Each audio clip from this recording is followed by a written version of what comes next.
ગુજરાતમાં લોકસભાની ચૂંટણી યોજાશે, ચૂંટણીનું એલાન કરશે ત્યારે જ ભાજપે પોતાના સાંસદોની પસંદગીની કાર્યવાહી શરૂ કરી દીધી છે। મંતવ્ય ન્યૂઝ પાસે જે એક્સક્લુઝિવ જાણકારી આવી છે તે મુજબ આ વખતે ભાજપ કદાચ પોતાના અડધ સાંસદને ટિકિટ ન આપે તેવી પૂરી શક્યતા છે। એટલે કે આશરે 12 થી 13 જેટલા સાંસદો નો રિપીટ થિયરીમાં આવી જાય તેવી સંભાવના છે।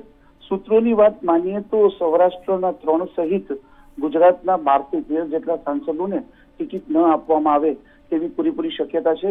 આપણે જે પ્રમાણે નામ જણાવ્યા એ મુજબ પોરબંદરના વિઠ્ઠલભાઈ રાદડિયા, અમરેલીના નારણભાઈ કાછડિયા, સુરેન્દ્રનગરના દેવજીભાઈ ફતેપરા, ગોધરાના પ્રભાતસિંહ ચૌહાણ સહિતના લોકોને ટિકિટ ન મળે તેવી પૂરેપૂરી સંભાવના છે। ભાવિકા જી ચોક્કસથી એ પણ જણાવશો કે જે પ્રમાણે નો રિપીટ થિયરી દરેક ચૂંટણીમાં ભાજપ અપનાવતું હોય છે, પરંતુ જે નામો આપે કહ્યું છે કે જે પ્રમાણે અત્યારે આપણી સ્ક્રીન પર દેખાડવામાં આવી રહ્યા છે, સ્પેસિફિક આ જ નામો કેમ શક્યતા રહેલી છે કે આમની ટિકિટ કપાઈ શકે છે? શક્યતાઓ જે પ્રબળ રીતે વ્યક્ત કરવામાં આવી રહી છે તેના કારણો શું હોઈ શકે છે?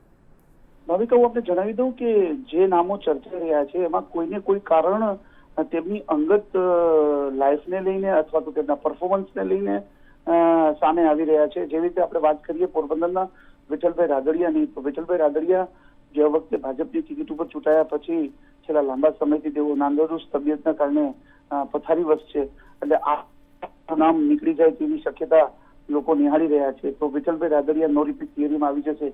જો બીજી વાત કરીએ તો નારણભાઈ કાછડિયાની ચર્ચા ચાલી રહી છે કે તેમને ટિકિટ નહીં મળે, તો એમાં એવું કારણ આપવામાં આવી રહ્યું છે કે ગત વિધાનસભાની ચૂંટણીમાં અમરેલી જિલ્લાની કોંગ્રેસે 5 સીટ જીતી લીધી હતી અને ક્યાંક ને ક્યાંક પરફોર્મન્સનો પણ સવાલ છે, એટલે કદાચ નારણભાઈ કાછડિયાને પણ ટિકિટ ન આપવામાં આવે તેવી શક્યતા છે। બીજી બાજુ સુરેન્દ્રનગરના સાંસદ અને કોળી અગ્રણી દેવજીભાઈ ફતેપરાના પણ પરફોર્મન્સને લઈને પ્રશ્નો ઉપસ્થિત થયાનું જાણવા મળી રહ્યું છે, અને જો આ વાત સાચી હોય તો કદાચ દેવજીભાઈ ફતેપરાને પણ ટિકિટ ન મળે તેવી શક્યતા છે।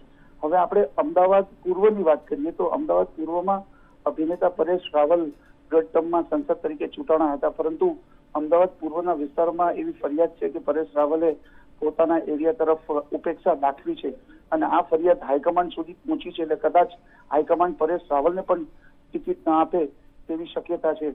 તો આપણી સાથે જોડાયેલા છે મંતવ્ય ન્યૂઝના એડિટર ઇન ચીફ। જી સર, જે પ્રમાણે આપ જણાવી રહ્યા હતા કે ખાસ કરીને કેટલાય સાંસદો એવા છે જેમને પરફોર્મન્સના બેઝ પર ક્યાંક તેમની ટિકિટ કપાય તેવી શક્યતા છે, તે વિશે વધુ માહિતી આપશો? બિલકુલ ભાવિકા, મેં આપને વાત કરી તો મનસુખભાઈ વસાવા ભરૂચના સાંસદ છે। ભરૂચમાં એમના નિવેદનો અનેક વખત પાર્ટીને મુશ્કેલીમાં મૂકે એવા આવ્યા હતા અને ખાસ કરીને તેમના પરફોર્મન્સને લઈને પણ સવાલ ઉપસ્થિત થયા હતા। એવું માનવામાં આવી રહ્યું છે કે કદાચ મનસુખભાઈ વસાવાને પણ ટિકિટ ન મળે એવી જ પરિસ્થિતિ કઈ ને કઈ ગોધરામાં પ્રભાતસિંહ ચૌહાણની સામે પણ આવી રહી છે। પ્રભાતસિંહ ચૌહાણના સમયગાળા દરમિયાન પણ અનેક સવાલો ઉપસ્થિત થયા હતા। જે તે વખતે વિધાનસભાની ચૂંટણીની ટિકિટ આપવા સમયે પણ પ્રભાતસિંહ ચૌહાણનું જે વલણ હતું એ ભાજપને ખટક્યું હતું।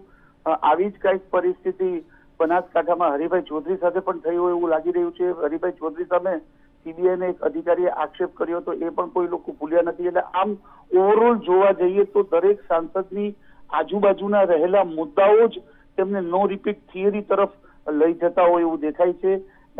મંતવ્ય ન્યૂઝ પાસે જે એક્સક્લુઝિવ જાણકારી છે એ મુજબ જે ગત ટર્મમાં ભાજપના 26 સાંસદ હતા એમાંથી કદાચ આ વખતે 12 થી 13 સાંસદોને ટિકિટ ન મળે તેવી પૂરેપૂરી શક્યતા છે। ભાવિકા જી સર, એટલે ચોક્કસપણે કહી શકાય કે 50% સાંસદોને નો રિપીટ થિયરીમાં જે સમાવેશ કરવામાં આવી રહ્યો છે અને હાઈકમાન્ડ મક્કમ છે, એટલે લાગી રહ્યું છે ને કે 2019ની લોકસભાની ચૂંટણીમાં ભાજપ કોઈ પણ કસર છોડવા નથી માંગતું, કોઈ પણ પાછી પાની નથી કરવા માંગતું અને ખાસ કરીને જે પોતાના નબળા રહેલા સાંસદો છે તેમને દૂર કરવાની કવાયત તેજ થઈ રહી છે। બિલકુલ ભાવિકા, જે પ્રમાણેની તૈયારી ચાલી રહી છે અને જે પ્રમાણે અંદરખાને ઉમેદવારોની પસંદગી થઈ રહી છે તે જોતા એવું લાગી રહ્યું છે કે ભાજપ નો રિપીટ થિયરીમાં જશે અને કદાચ 50% સાંસદોને ટિકિટ નહીં મળે। અને જે પ્રમાણેના નામો મંતવ્ય ન્યૂઝની સ્ક્રીન પર ફ્લેશ થઈ રહ્યા છે તે લગભગ નક્કી છે। જો કે સત્તાવાર જાહેરાતની રાહ જોવા રહી છે। ભાજપે અંદરખાને તૈયારી શરૂ કરી દીધી છે, પરંતુ હવે પછીની કવાયત ફેબ્રુઆરી અને માર્ચમાં થશે। દરેક જિલ્લામાં નિરીક્ષકોને મોકલવામાં આવશે, સેન્સ લેવામાં આવશે।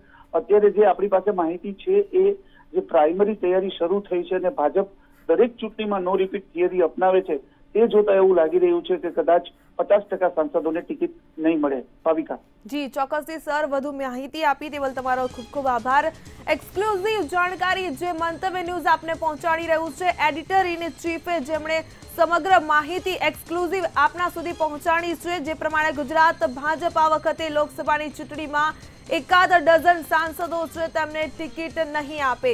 સાંસદોને નો રિપીટ થિયરીમાં સમાવેશ કરવામાં આવ્યો છે. આપની સ્ક્રીન પર આપ નિહાળી રહ્યા છો કે કયા કયા સાંસદો છે તેમને નો રિપીટ થિયરીમાં તેમનો સમાવેશ કરવામાં આવ્યો છે. ક્યાંક ને ક્યાંક જે પ્રમાણે એડિટર ઇન ચીફે માહિતી આપી છે કે ક્યાંક ને ક્યાંક જે સાંસદો છે તેમનું પરફોર્મન્સ છે, તેમનું વલણ કેવું રહ્યું હતું, અને જે પ્રમાણે ક્યાંક વિઠ્ઠલભાઈ રાદડિયાની વાત કરવામાં આવે તો નાદુરસ્ત તબિયત છે તેમના લીધે ક્યાંક તેમને ટિકિટ તેમની કપાશે, ત્યારે નારણભાઈ કાછડિયા હોય કે પછી દેવજી ફતેપરા હોય, બંનેની ક્યાંક પરફોર્મન્સને લઈને આ વખતે હાઈકમાન્ડ તેમને ટિકિટ ન આપવા માટે મક્કમ છે તે પણ લાગી રહ્યું છે. તે અમદાવાદ પૂર્વના એવા પરેશ રાવલ છે, પછી મનસુખ વસાવા પણ હોય, ત્યારે પ્રભાતસિંહ ચૌહાણનું પણ વલણ છે ક્યાંક થોડું ભાજપને ખટક્યું હતું. એ લોકસભા 2019ની ચૂંટણીને લઈને કોંગ્રેસ હોય કે બીજેપી હોય આ વખતે મક્કમ છે ને પોતાની સીટ છે એ ક્યાંક પોતાનો ગઢ છે તે બચાવવા માટે અને કોઈ પણ પાછીપાની કરવામાં નથી માંગતું, ને જે પરફોર્મન્સ છે ક્યાંક તેમનું વલણ રહ્યું હોય, ક્યાંક વિવાદાસ્પદ નિવેદન આપ્યા હોય તેને લઈને હવે હાઈકમાન્ડ મક્કમ છે. અને એક્સક્લુઝિવ જાણકારી મંતવ્ય ન્યૂઝ આપને પહોંચાડી રહ્યું છે, જો કે સત્તાવાર રીતે જાહેરાત થવાની બાકી છે.